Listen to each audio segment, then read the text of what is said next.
All right, today we got a 2015 Mitsubishi Outlander Sport. Front-wheel drive, 2.0 liter four-cylinder engine, CVT transmission. We're doing a transmission service on this today. So first thing to do is jack up the vehicle, put on jack stands, what I always do. Mitsubishi makes this easy, honestly. That's a tow hook. Jack right up on there. Put the jack stand right there in the frame of the driver's side. Transmission pan is this guy right here, and the bolt or the plug is right there. It's a 19 millimeter plug, 3/8 ratchet, 19 or a 3/4. 3/4 is the same as a 19. Get her loose, and just pop that guy out, let it drain.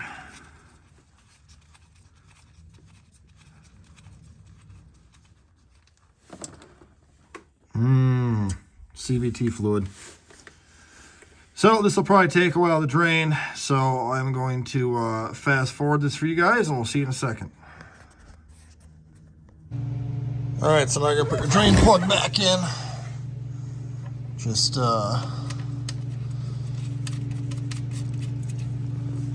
tighten this guy back up. You don't need to crank it down so tight you strip it out. Steel into aluminum. Nope, that is steel into steel. I'm wrong. But either way, just snug it up. You don't need to go all He-Man on it. All right. Take your toweling, wipe off the excess fluid on here. So now you got it drained out. What I will be doing is I'll be taking all these bolts out of here and dropping this pan out. There's a filter in here you got to change out. So I'm going to go ahead and rip these out quick. I'll bring you guys right back. All right, so once you get all your little bolts out, sorry about my finger there. I left one more there and one more back there, so this one moves. A lot more fluid came out back there. So now take your last bolt out, and you can see all that fluid coming out yet. Let that gently drain. Okay. Try and get all that fluid out of there you can. All right, and then you want to get this your last one out, which didn't think that one through too well. Let me go ahead here and just take your pan all the way off. Drain some fluid down in that pan, or in the drain pan, whatever. Okay, now I'll pull your cover off and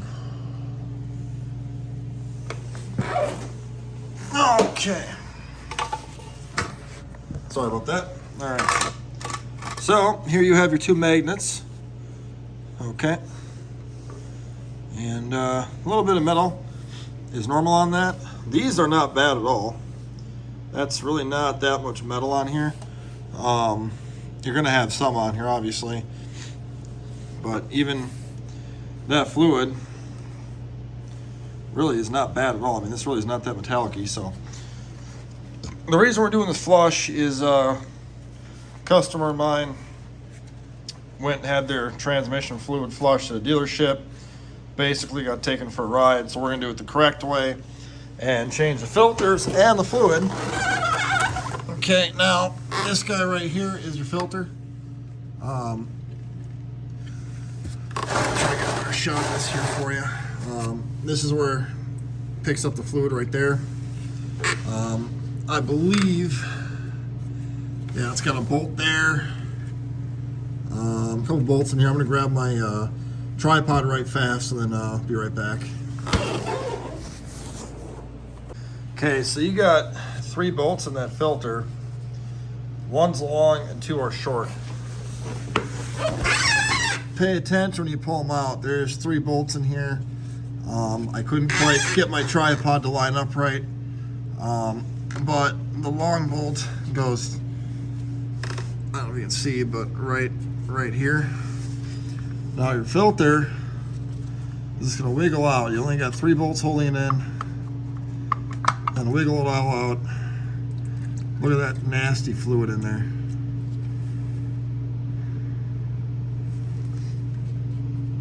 So you want to make sure you get all the fluid out of that. Okay. Looks like you got an O-ring on this as well, so make sure the O-ring comes out with the old filter. If it does not, you'll have to get up there and pry it out. But yeah, so you can see some metal on this. Really not that awful of shape here, so just make sure you get this cleaned out. Always make sure before you put the new filter in, you verify it's the same filter. So we're going to go ahead here and grab the new one. I'll show you that, and we'll get this job done. All right, so this is the new filter. This is an advanced auto parts number. It's not a CarQuest filter. I just went through them because nobody else anywhere near me could get a filter for this. But if you look at it, you take it, compare it, same filter, has the O-ring on the back. Make sure you lubricate that with some new trans fluid. Yeah, so you'll need that for in the pan. There's another one that goes on the side of the trans I'll show you in a minute. So we can go ahead and put this bad boy in and let's get this job done. All right, so I couldn't get a good shot of this putting it in. It's just too compact down here, but all you do is literally just push it up in there. It takes no effort. Lubricate your O-ring, stick it up in there. Your long bolt is that guy right there. Short one's back there. Short one right there. But the one, that little crevice right there, is your long bolt. When you put these in there, do not use an impact. Either use a ratchet, just snug. That's little tiny steel bolts into aluminum. I don't have the correct torque spec. I gotta torque these down yet. I'll try and find it and then put it in the description below. But if you don't have a torque wrench, very, very, very snug on that. Don't crank it down because they will snap the bolts. So now that you get that done, now you put the pan back on. Clean off your pan. Take the old gasket off, clean it up, put a new gasket on there. And we'll start putting the pan back on, and we'll go from there. I will say, I'm gonna take this pan out, brake clean all this metal out of here, clean these magnets off really nice, and just take a paper towel off and clean off the edge. This is not rusted out or corroded, it's just dirty. So I'm not gonna take a wire wheel because then you don't wanna take all the paint off. It'll flake off and get rust in there and then it'll start to leak. So I'm gonna clean this all off really nice and I'll be right back. Okay, so I got clarification, 8 inch-pounds on the transmission filter bolts. They call it a strainer, but whatever. As you can tell, I've cleaned off my pan. I've gotten the magnets cleaned off nice. I put the new gasket on. So again, I'm just gonna put on there, get a couple bolts going here. Do not impact these in there. They are very tiny. The bolt on these, or the torque on these, I believe are 26 inch-pounds. I have to verify to make sure, but I'm pretty sure it's what they are. So I'm gonna go put the pan on, and we'll be back. Okay, so get the pan back on.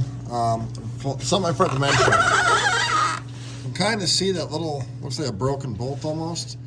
That's an alignment dowel. There's several different ones on here. You can kind of see that one too. Make sure your pan is nice and sitting in that. Don't have it offset and then bend the pan. Other thing is, yes, 26 inch-pounds is what I read online for these bolts, or use a 1/4 inch ratchet and just very gently snug them down. It would not take much to break those bolts. Do not break your bolts off, okay? I'm gonna tell you right now. As soon as it happens, you're just in for a bad, bad, bad time. So you can tell all mine, that's a bolt. All mine are in here. They're all torqued down to spec. So that's what you want to see. Clean off your pan. Make sure your drain plug is nice and tight. but not over torqued. At this point, you can lower your vehicle back down, which I will be doing in a second. And then we gotta go to the top, do the filter up top, fill it up, test drive it, and we'll be done. So let's get to it. Okay, so here's gonna be the part I didn't realize. So when you take all this stuff off of here, the filter I thought was in this housing, it's not. However, where it is in a horrible spot, but you gotta still take all that stuff off. The US version of these things are different. Right there is the other filter. Now, as you can see, that housing is hitting the motor mount. So we gotta remove, there's a bolt in here, a bolt in here, and you can kind of see it, the motor mount. You gotta remove that to get that filter out. That housing, so there's 4 bolts, little guys like that. They're 10 millimeter. You got one right there, and you got one that goes right back in there. But the top one, you cannot even get anywhere near that from down here. You gotta go, and I got almost with the 10 wrench. If you go up here, it's kind of hard to see. But basically, let me see if I can zoom in here. Right there is going to be, let me see if I can get this to, where are we here? Right there. It's kind of hard to see. I know it's all fuzzy, but it's way down in there. It's when your hand's in there, it's really not too bad. I can't really get my phone in there to show you, but you'll see once you kind of get your hand down in there, you'll be able to see it. But yeah, you gotta take all this stuff apart. And what that filter is this little guy here. There's your part numbers here. So that's your filter numbers. And what this guy is a little cartridge filter. This is your actual filter for your transmission that filters out the fluid. The other one in the pan is just a pickup screen. But this little fella here is what you got. Goes in like this, cover goes over it. This is the forgotten about filter. Everybody does the other one, not this one. This one here, Mitsubishi says at the absolute max 90,000 miles. This has 146 on it. I can promise you it's never been changed out. Guarantee you that. So, my opinion, I still take all this off. I got right to the bolts. I got them out in about a minute and a half, 2 minutes. But tomorrow it's like 12, it's like midnight right now. So I'm gonna come back and finish this up tomorrow morning. And I'll pull the motor mount off. You will need an engine leveler or an engine crane. I have a leveler to hold the motor and transmission up when I take that motor mount out. Not tremendously huge deal. So we'll get back to her and we'll get her done tomorrow. All right, so I tried to film this before and I couldn't get any good video, so I'm gonna try it again here. Basically, to get this motor mount out, what I did, I have this engine leveler. I got it for Harbor Freight. They're not that expensive. I took off the cover here looking for another piece of metal to hang this on. All they have here is Chinese plastic. The engine cover is just 2 10mm bolts and it pops off. But what I ended up doing is just putting this on here really nicely on the sides like so. They do have a engine lift point back there. I put the chain with the bolt on there to help hold it up.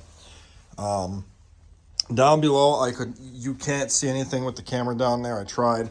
So I'm kind of laying it out like this. So this is what you're trying to accomplish to get off here, is this little cup, okay? It's 4 bolts. The little filter, which this has never been changed. That is so full of crap. It's no wonder this thing didn't have any transmission fluid pressure in it. That's what it's supposed to look like in comparison. This is the mount you're taking off. These 2 bolts right here are a 14mm 14 nut with a 14 bolt on the other side. These 2 in here are 17. Where that's going to sit And this is why it was hard to kind of show. There's a hole here and here. That's where these two go. Take that out first. Gently. You know, I worked them back and forth. They're kind of rusty. And then up right here and right here, you can get up there and get your 14 wrench on one side and a 14 ratchet and a socket on the other. I use my Matco with just a depot without the extension on the nut, or on the bolt part. And the nut, I just had a Mac wrench on there. Then that you can lift right up through, back over here nice and easy. And then I just used a 17 deep with the little 1-inch extension on that ratchet to get to the inside ones. I just put it together like this to show you guys what it looks like. And then you can remove the rest of this. And you can, so with this gone now, you can access the top bolt on here. You couldn't before. So depending on what you want to do, you could go from the top. I think it's easier from the top personally, but you know, it's your choice. So I'm gonna throw that out, clean this all up with the new filter in there, and then put that back together and get this back together. Ready, so we got the filter, the new one to put in, the old one I'm saving for the customer. The mount right there is that 14 nut. Very hard to film in here, obviously, which is why I couldn't really. But there's a mount, and you got your two bolts that are 14ths through there. There's a step on it. The numbers 367 go on the driver's side. So make sure you pay attention to that when you put it back in there. They have the numbers on the correct side, because there is a step, and if you put the step on wrong, it'll end up bending the bracket. So, but now we're done down here. Gonna lower this thing down. Oh, and then we'll put all the stuff back together up top, fill up the transmission, clear the codes, if they're not already cleared from the battery being unhooked, and then test drive and check our fluid pressure, and hopefully she'll work.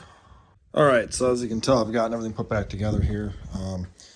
Really didn't feel the need to show that. Honestly, you really don't need to take all this stuff off. You can access that bolt from down below too. Up to you. It took me about 10 minutes to put it all back together. So engine leveler's off, got that motor mount and everything put back in. So now you got to fill it up. This is a correct transmission fluid for this transmission, CVT fluid. Dipstick is right here. Yank that guy right out. Grab a transmission funnel and put it in there. Real fast side note though, for a quality control thing. When you take a customer's car apart, if you break these little plastic inserts that go everywhere, put new ones in. Don't just leave them missing or broken, because it looks really half-assed. Some of these were missing. I broke a couple. I got a whole kit of these things, and now this is nice and sturdy. You know, they're all put back correctly where they should be, and nothing's missing. It's all done professionally. The two underneath this that go down here are put back in there. Those were missing. So at least it's done correctly. You look like a professional, as you should. So I'm going to fill this up. I'm going to start with 4 quarts first, run it, check the level, and then add from there. But there's enough in the drain pan where 4 quarts will definitely be a sufficient amount to start with. So I'm going to get this poured in there, and then we'll get the car pearled outside, get the scanner out, and then go from there. All right, so I got the transmission filled up. Ended up taking 5 quarts. Would have recorded that, but all it is dumping fluid in. So we're gonna go for a test drive here quick and kind of see how she does. Engine is warmed up. So I'll be right back. Go for it. Honey, don't go back there. It's all full of sharp metal back there. I'll find one at home, honey. Just get all your chores done.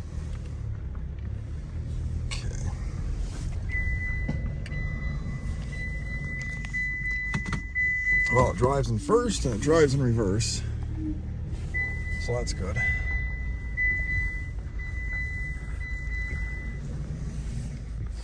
Okay. Yeah. Seatbelt bolt garbage.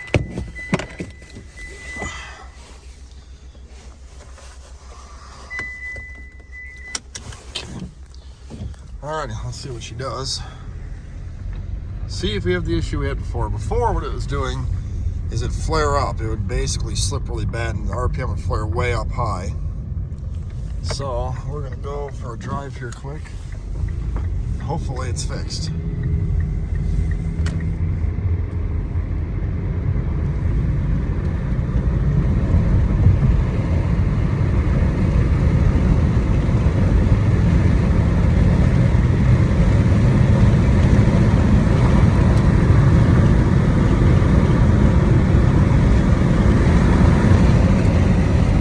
Sorry about the road noise. I guess these aren't automatic windows.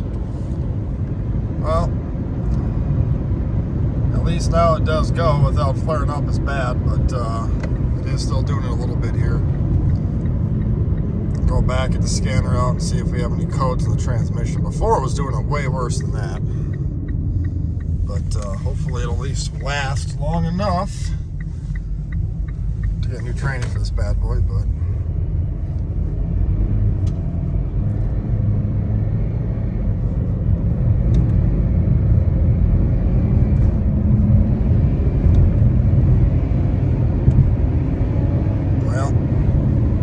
still doing it, but gets up to 60 though at least, and holds RPM at least, so not perfect, but it is better in my opinion. I drove it before I did this and it was real bad. I couldn't even get to 40 or 50, so at least now it seems better. We'll go back and double check the fluid and we'll go from there. But it does drive fairly decent though now. I mean, it's not great, but is going.